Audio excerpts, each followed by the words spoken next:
Okay, so I want to give a bit of an introduction to our podcast guest today. So it's Michael Dodd, and he's worked as a broadcast journalist in Australia, and he's also been on podcasts before, and he received a mug for. So it's probably the best podcast guest in the world, so we're expecting a lot today. Yeah, if you read the fine print after that, it says, and then it says potentially, maybe. But your listeners can be the judge. So I started out in local newspapers, and then I started working for the Australian Broadcasting Corporation, and I became a political correspondent in the national capital, Canberra, and then I became a foreign correspondent here in London, where we are now, and in Berlin. I was the first, last, and only Berlin correspondent. The ABC ran out of money to be able to afford it after my 3-year term. And since then, I've got into this media training thing where I'm helping people appearing on interviews to give great answers to questions, however tough they are. What kind of sparked your interest in the media? I was always interested in politics in particular, though when I started out at the Australian Broadcasting Corporation, I was very much a generalist. So I would often be interviewing people like business people or union leaders. And I found that fascinating. It was always great to be interviewing the Prime Minister or the equivalent, like the Premier of New South Wales or someone like that, the biggest state. But it was always good to be dealing with loads of other people too, creative people.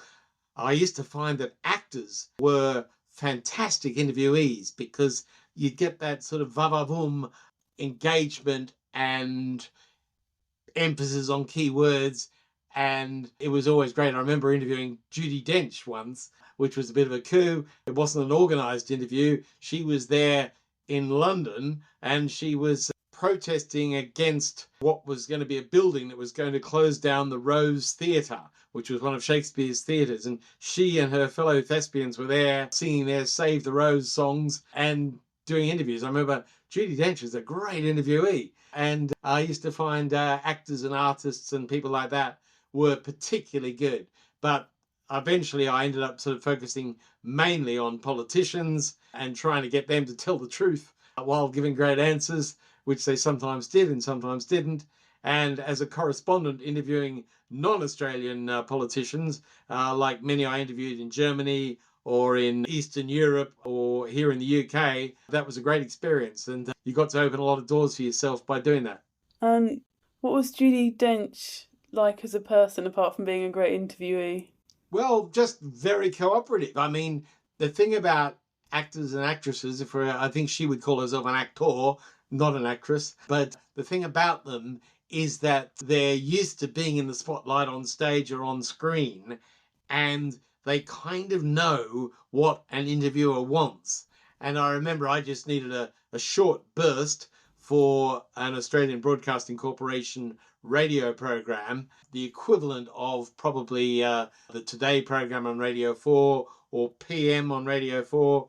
And I just remember she was just so great, short, sharp, punchy, to the point, and very good at touching emotions, like sort of evoking, the great Shakespeare tradition and sort of bringing that to life in pictures in people's minds for an Australian Broadcasting Corporation audience. So from that basis, she was absolutely wonderful. Any other sort of memorable stories from your days in broadcasting? When I started, a moderately experienced political reporter, mainly for my local newspaper in Sydney called the Manly Daily.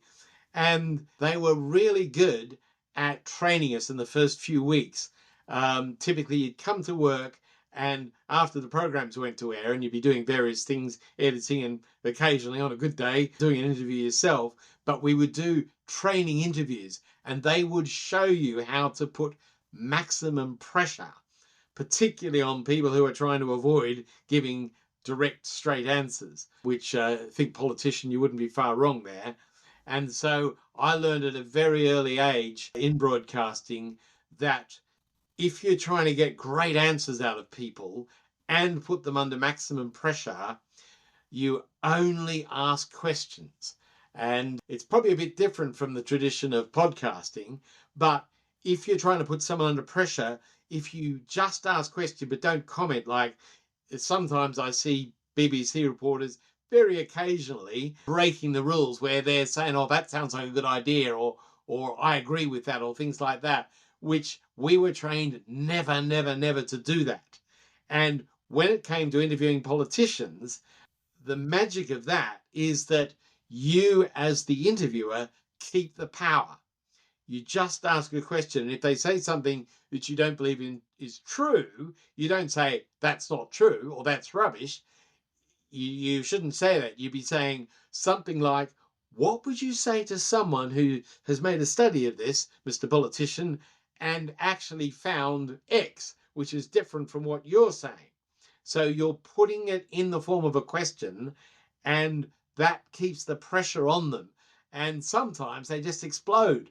There was one particular interview, I was actually at a press conference, so I only got to ask one critical question. It was by an Australian politician, I'm happy to name him, called Barry Cohen, who was a minister, the environment minister in the government of Bob Hawke, who was a quite a sort of famous Australian Prime Minister at the time.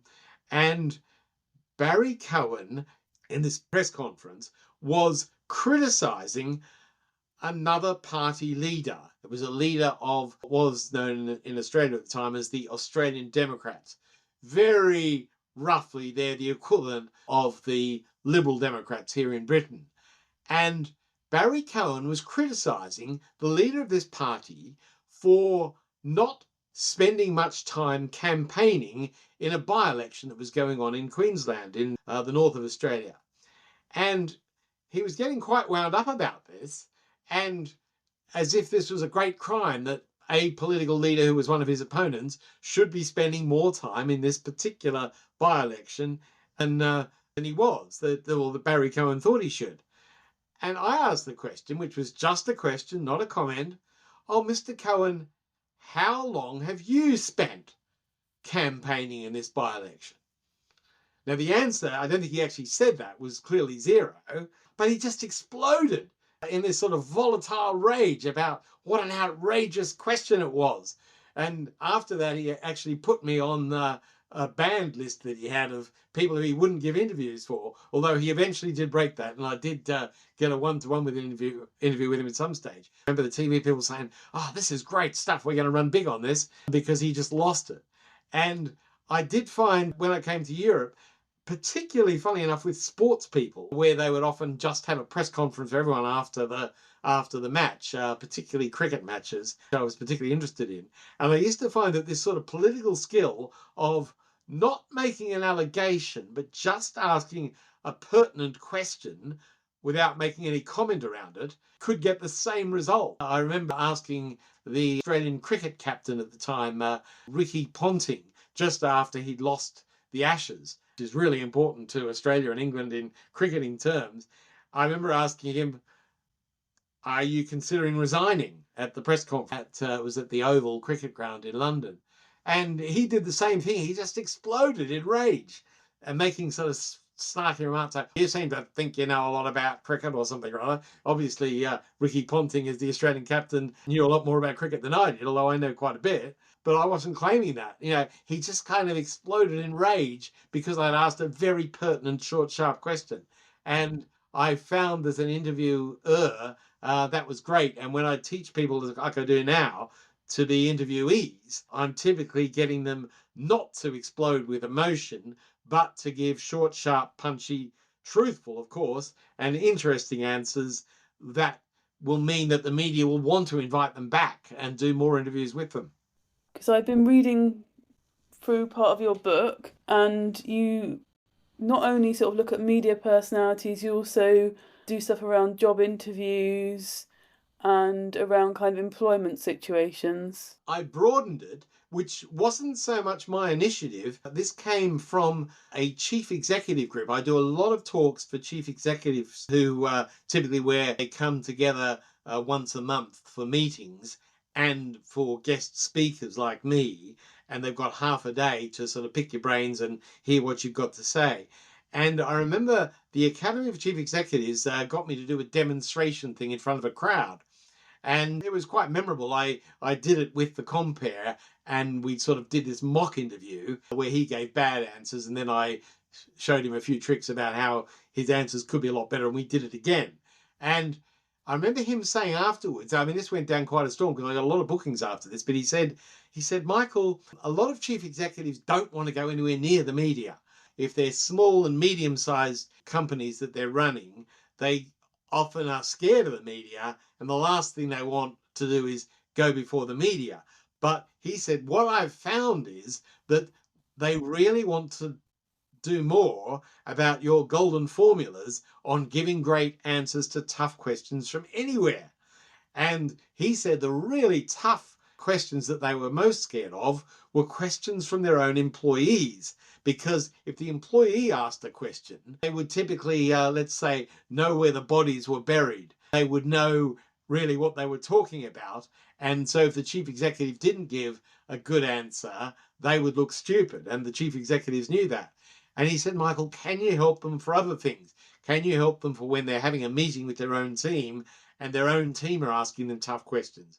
Or get them ready if there's an inquiry into something that they've been involved in, and so that they can stand up to tough questions from what we now call a KC. Then it was a QC, sort of a top lawyer asking questions on behalf of the inquiry or on behalf of a class of people who had been allegedly damaged by what the company had done. So we broadened it on the basis of this advice. And so I ended up from then helping people not just do media interviews, but in a lot of cases it was getting ready for job interviews or getting ready for inquiries or getting ready for court cases, where doing mock interviews beforehand. And so in that case, I would have to be the KC, not a journalist, but that was sort of giving them a very realistic experience of what they needed to be ready for. And then I could critique that. And that proved to be popular with chief executives and for many, many other people from a whole variety of professions. Any kind of slight differences between, say, job interviews, getting ready for an inquiry, or kind of media questions? Yeah, what I do, and I do this in the second half of the book. The first half deals with the golden formulas that I've learnt and help people to adapt to whatever the situation is. The second half of Great Answers to Tough Questions at Work is on different kind of situations, such as job interviews or the kind of questions you might get during and after a presentation or situations like that. And so the number one rule for people that I'm happy to share with your listeners is to get yourself, as the interviewee or the person to be answering the questions, get your head into their head.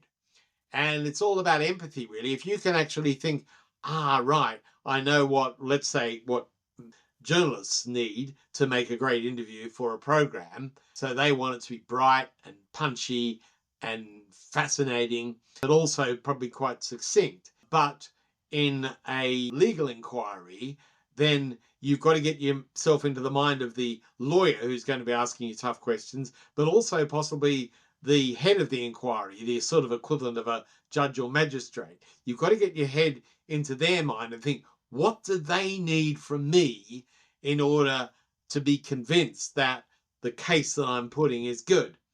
Or if it's a conversation with a potential client or customer, it's getting yourself in the head of the client and customer who may be asking you tough questions, but they ultimately are potentially interested in buying your product or taking your service.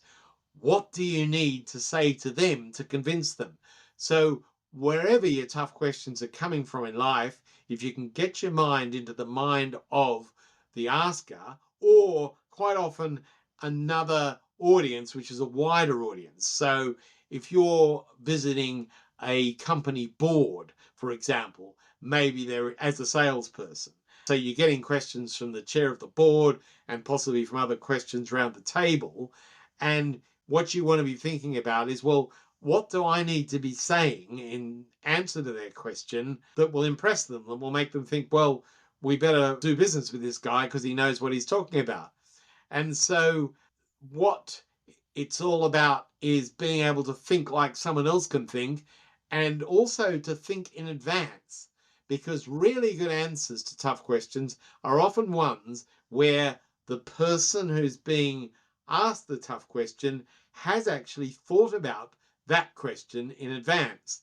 And so when they're giving an answer that they've prepared for it, ideally they don't sound too prepared, but what they're doing is repeating back an answer that they planned, while they were looking at the bedroom mirror that morning.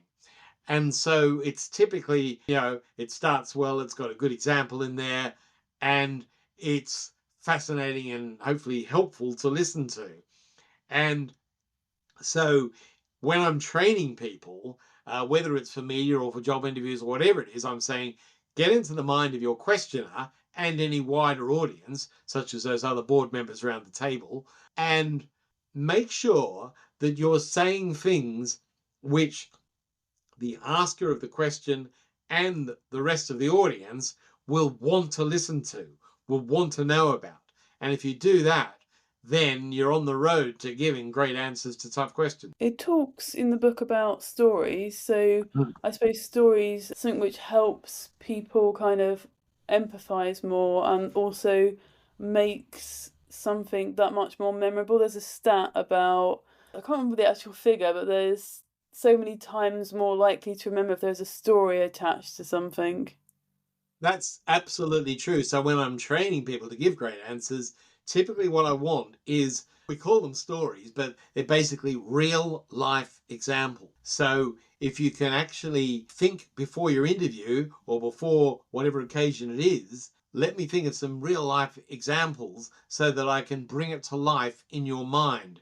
And it's so much easier as an interviewee or a question answerer to be actually fluent and fascinating and credible if you're not sort of making up a fantasy story, which I don't advise generally unless I'm talking to fictional authors or something. What you're trying to do is get them to think back to a particular conversation that they had. For example, if I'm training someone or a sales team to sell their products more effectively, I'd be saying, think back to a tough customer that you had who was asking you tough questions, but you managed to win them over, and think, what was it that you told them? Let's supposing they're selling cars. Let's make it environmentally friendly. So let's supposing they're selling not petrol cars, but cars which have a very low carbon footprint because they're electrical cars. And so you could be getting them to talk about the customer who they persuaded to buy the top of the range car and what it was that made them think, this is the car for me. And so by telling that story to another potential car buyer, you're probably being very persuasive because it's worked once before. And if you do the real life example thing well, what you're doing is painting a picture in people's minds so that their response is often, I can see that. And so having a sort of a bag, metaphorical bag of pre-rehearsed real life examples that you can dip into and give the right example to the right person at the right time, you're basically painting a picture in their minds.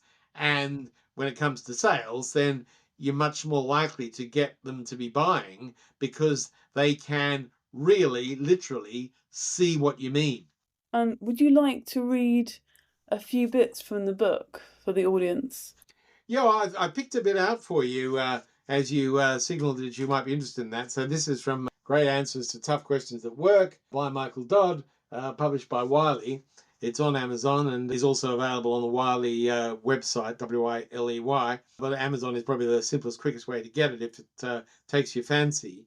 And I thought I'd just read a little bit from the introduction, which is called Introduction, Helping You Thrive on Blowtorch on the Belly Questioning. Blowtorch on the Belly Questions is an Australian term which was formulated by an Australian politician who used to complain about people like me asking them impertinent questions. And basically, in my training, I'm helping people when they read the book to give great answers to blowtorch on the belly questions. Really tough, searingly hot, dangerous questions, which can be kind of nullified. And in fact, even if they're really sharp, tough to answer questions, if you do give a really great answer to it, it tends to be really impressive. And so I'll read you a tiny bit of the introduction here to that. So it says, at some stage, it happens to nearly all of us.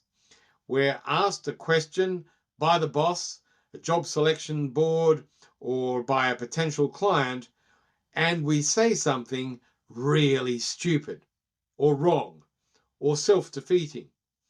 Maybe on a bad day, it can even be a combination of all three. And then you realize a short time afterwards what you should have said. This human experience is so common that the French have an expression for it. They talk about the annoying phenomenon of thinking up the perfect thing that should have come out of your lips all too late. And while you're on the stairs, leaving after that bruising verbal encounter. L'esprit d'escalier is what the French call it, which is the spirit of the stairs or staircase wit. And so basically, when I'm training people to give great answers to tough questions, I'm not letting them have to fall into the trap of thinking afterwards, I should have said this or I should have said that, because you've done your thinking beforehand and you're giving your great answer there before you've walked down the staircase on the way out. The French are ahead of us on that. They've got this special saying for it. And Great Answers to Tough Questions is designed to help people not get that phenomenon because they've given a great answer at the time, not one that they're kicking themselves for not giving afterwards. And is there anything you'd like to say about the book before I move on to the next question? The central focus of the book in the first part of it is basically giving you the golden formula. Now, I won't give it here because it's a little bit complicated, but in essence, it's about answering tough questions straight up, not giving a lot of waffle or background before you actually say a yes or a no, but it's answering the question straight up and then moving towards a great example. See earlier part of this interview where you're putting a picture in people's minds. And along the way, you also should be getting across a message. And if you think of the kind of message that you want to be getting across, you want to be thinking about that before you actually go into whatever the situation is. But if we go back to the sales kind of situation, the message typically would be something like, this product that we got is fantastic for you. And so when you've got that message and you've got a real life example to give that underlines the message and brings it to life, then you're ready to give great answers to tough questions. And that's what Great Answers to Tough Questions at Work is really all about. And I want to talk about kind of more contemporary examples of kind of responses to tough questions. So recent media scandal, which is like the post office. What's kind of your take on Paula Venels and her response to questioning? Yes, she basically didn't do very well. And those who've been watching the live coverage of her as she's tried to answer questions as the former person who was in charge of the post office, she hasn't done very well, particularly when she's ending up bursting into tears, which is generally not something I recommend to people. And the real criticism that I and many other people who've commented publicly on this is that when she did break down in tears in giving answers that were not particularly convincing, and she wasn't really taking great ownership of the problems that she and her post office colleagues had caused for the so-called sub-postmasters, the people who used to be running the post offices and were accused wrongly of getting their figures wrong and being forced to pay back vast amounts of money which they didn't owe, and in some cases being sent to jail. Where Paula particularly went wrong was that she cried, she was shedding tears not so much for the poor sub-postmasters who were put through hell, but for herself. It was like she was feeling sorry for herself that she got herself into this awful position, which was probably all the worse for her because she's also a part-time vicar, amongst other things. So I've never heard one of her sermons, but I imagine she's preaching things about doing the right thing. And by not taking full responsibility for everything that happened by the post office, and like other people who'd been at the inquiry on behalf of the post office, not really shouldering much or any of the blame, then she ended up doing very, very badly. I haven't trained her, but I can tell you that when people are in a tough position, if they've had the training and been through mock interviews beforehand, they can be so much better at getting their truths and essential information across because they've basically had a kind of dress rehearsal and they've been critiqued. And I can sometimes spot people on TV at an inquiry or in a tough interview on BBC's Newsnight or something like that. And I can sometimes spot people, I think, they've been trained. And if they're doing really well, I'm saying, they've been trained by someone who really knows what they're doing. But I typically don't talk publicly about people I have trained. But when I see people who haven't been trained and have done really badly, I often point out, hey, you and your colleagues can do much better if you get some training before the big thing, whether it's an inquiry or TV interview or whatever it is. And do you have anything else to say on the sort of tackling difficult questions? Basically, answer the question. If you know the answer and you're allowed to give the answer, basically give it. The people who come out worst are often sleazy, slimy politicians who are refusing to answer the question, but not saying why they won't answer it. And if I can give you an example, for perhaps some of your older listeners in particular, Rachel, there was a guy who many people will know the name of called Jeremy Paxman.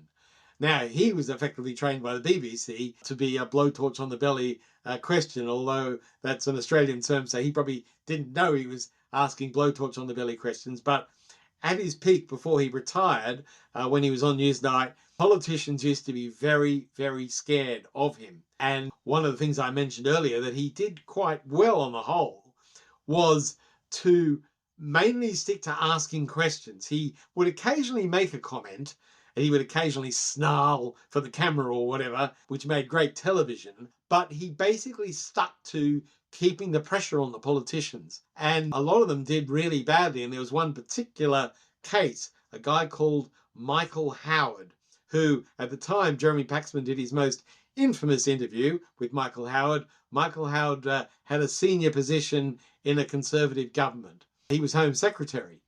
And Jeremy Paxman stuck to this thing that I spoke about, that good interviewers do, which is basically only ask questions. And his question for Michael Howard in particular was, did he threaten to overrule a particular senior civil servant when something controversial was happening? That's probably all you need to know. And Michael Howard would be saying, typically in this interview, and Jeremy Paxman asked the same question about 14 times in a row, did you threaten to overrule him? And Michael Howard kept saying things like, no, I didn't overrule him. But that wasn't Paxman's question. His question was, did you threaten to overrule him? And Michael Howard kept refusing to answer that question, but came out with all sorts of things, excuses and blithering nonsense, basically. And so the folks at home, like me, were typically yelling at the TV saying, answer the question, you sleazy, slimy politician. And he didn't. And Paxman went on to be even more famous after that. And I think that interview stopped Michael Howard, amongst other things, from ever becoming Prime Minister. He did become leader of the Conservative Party, but he never became Prime Minister. And that interview haunted him because he basically didn't give straight up answers. And what I'm preaching to people is answer the question early on. Think about what the tough questions are, work out what you can say that's honest, to the point, and get your positive message across, and typically illustrate it with an example. And if they do that every time and they're trained to do it, they can come across much better than Michael Howard managed, or much better than Paula Venables managed in her answers as well. great answers are out there for you to give if you actually learn how to do it. To hear more episodes, follow on Spotify.